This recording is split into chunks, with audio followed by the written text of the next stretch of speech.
We close today's wonderful event. Thank you to all of you for your patience.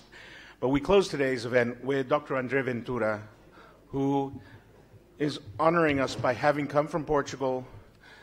Let me say a few words very briefly. He was a professor of law in Lisbon.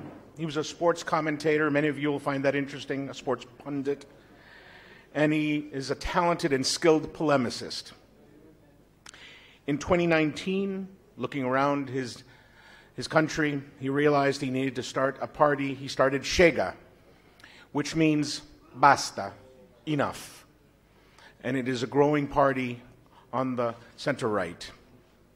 Dr. Ventura, I welcome you up to the podium. Thank you so much for joining us. It's an honor to have you.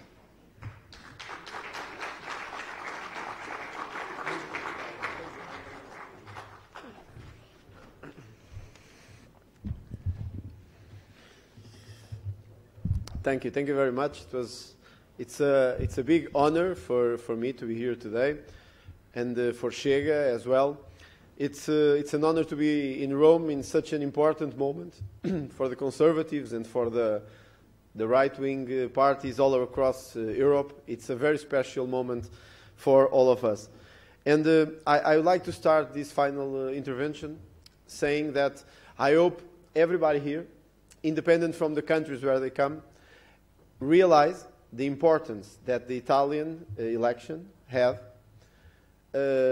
not only in Portugal, but also in Spain and in France and in Germany. And I could keep going because it was a very, very strong shock wave all across Europe. And that was so important that I believe we didn't realize yet the importance of this election. But one thing is for sure, is that the conservative movements now are stronger, and the right-wing parties now are stronger to face the socialism and to face the left wing. And that's very important. Thank you. Thank you all the Italians for this election. And it's also very important for me to be here today because I come from a country, Portugal, like Spain. We are still fighting against socialism. And maybe some of people here cannot understand this, but it's true. In our both countries, the Socialist Party still running the countries. It seems impossible to understand, but it's true. 30, 40 years after the revolution in Portugal and 40 years after the changing of power in Spain, we still have our countries ruled by socialist parties. So our fight against the socialism, it's something that is deep in our heart. I know that in countries like Italy and even Germany and France, the socialists had power as well in some historical moment. But in Portugal, as in Spain, it's not in a historical moment. The socialists, they have all the power together in the state. In the justice field, in the economic field, in the administrative field, they dominate all the state machine. So our fight is not only a cultural fight, it's also a political fight, a big struggle against the socialism. And we need your help as well. Because Portugal and Spain are the last remaining of the European socialism. And we need to end up all this socialism in Europe.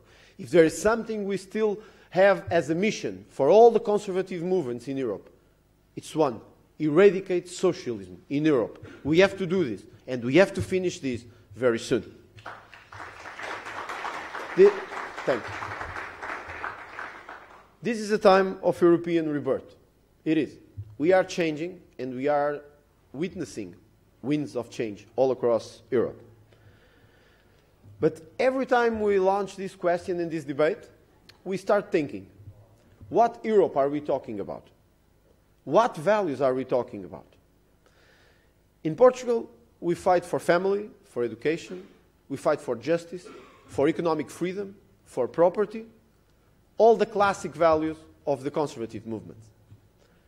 But this is only one part of our struggle and our fight. when we look in the last 3 months, for 3 times, we saw the President of the European Commission,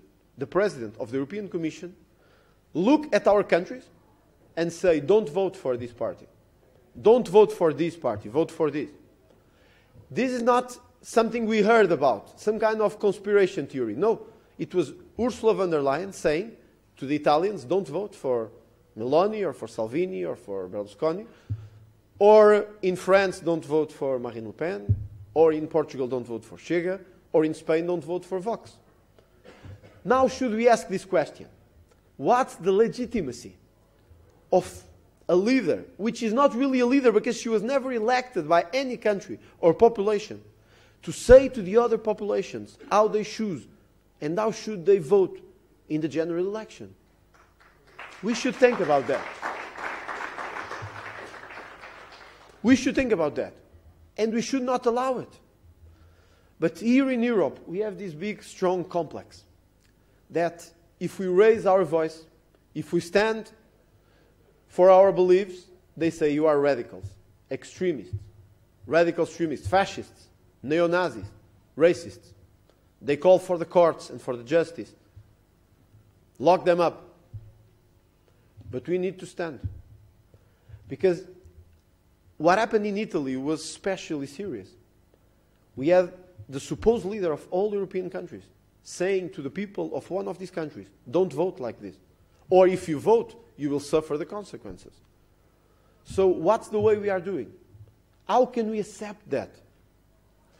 One of our professors here today said, to have a democracy, we have to have the nation and we have to have the demos of the democracy. And we should learn from it.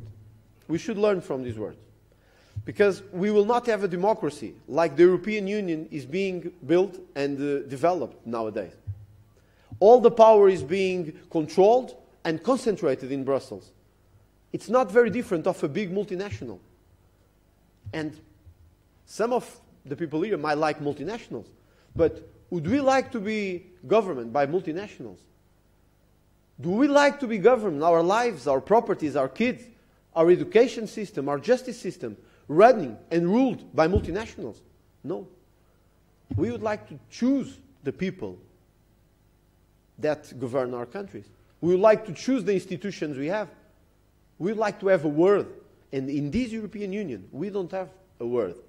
So this is the big fight of our days. This is the big struggle. The conservative movements must develop, must assume nowadays. But it's like the poet said, we cannot fight if we not assume first that we have to fight.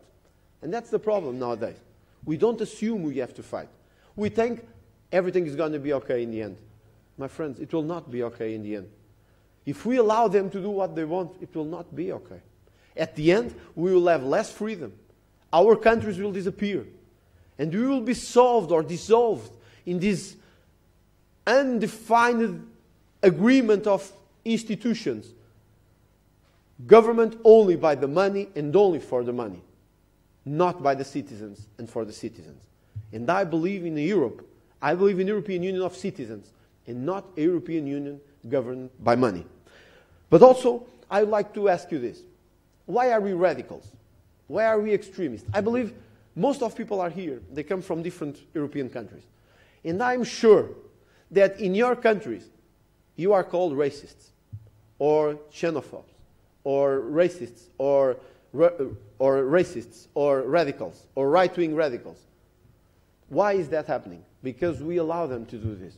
We left them grow so much that all this center-left, all this far-left, they dominate the institutions, the media mainstream, the justice, the economic power. It's also our responsibility what happened in Europe for the last 30 years. Of course, it's more comfortable for us to say, well, it's not my responsibility. I will fight, but it's not my responsibility. It is our responsibility. If nowadays, when we say we need justice, or when we say we cannot have more illegal immigration, or we have to defend Christianity and our Christian identity, and they say racists, extremists, it's our fault as well. It's our responsibility as well. Because we didn't fight when we had to. But now we are called to fight. Now in Italy, in all countries in Europe, now we know we have to fight. The question is if we will be able to fight, and if we really want to travel, really want to make this fight. So I'd like to ask you, what do you think if this illegal immigration, they don't like to call it illegal immigration, but it is, and it's illegal, that's why it's illegal immigration. I sometimes in the national debates, they say, oh, we must realize that we in Europe also had our immigrants after the Second World War. And we did. Most of the countries, like Portugal, Spain, Italy, we had big waves of immigrants. We did. But this is not what's happening in Europe right now. In the 70s, in the 60s, in the 50s, after the Second World War, our immigrants went to other countries, but they were there for work. They were there to be part of the communities, to work, to pay taxes, to help these communities raise. Now, every year, we got millions of new immigrants and migrants. But there is one big difference. They don't come to work. They don't come to help our communities. They don't come to say, let's be part of this community. Let's be part of this cultural community called Europe. No. They come to be part of our economic growth, to be part of our social benefits, and worst, they come to change our culture, to say that the women cannot be women like they are in Europe, to say that the children cannot be children like they are in Europe, and to say that we have to change. No, we don't have to change. If they want to change, they should go back to their country.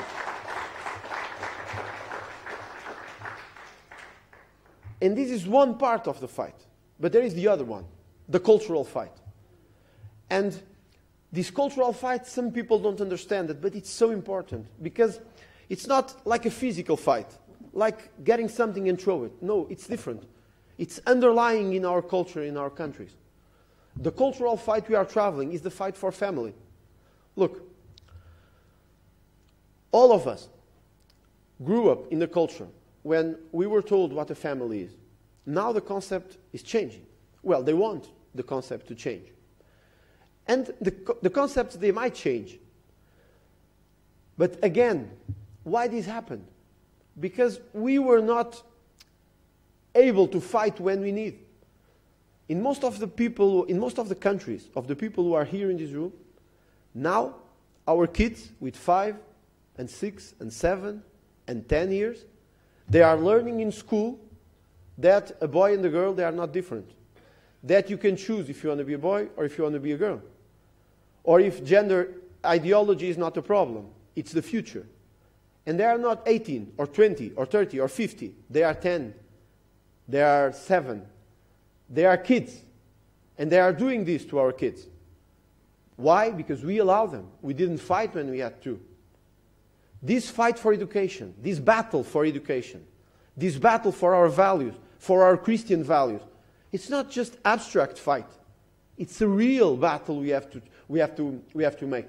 It's a real battle that we have to assume, because it's not only for us, it's for our kids, it's for the future of Europe. My friends, a boy is a boy, a girl is a girl, and a family is a family. This doesn't mean that we do not respect other models of family, but they cannot come and say to us after 10 centuries what a family is. We know what a family is, and we must defend our model of family. We have to do that, and we have to fight for that in Europe.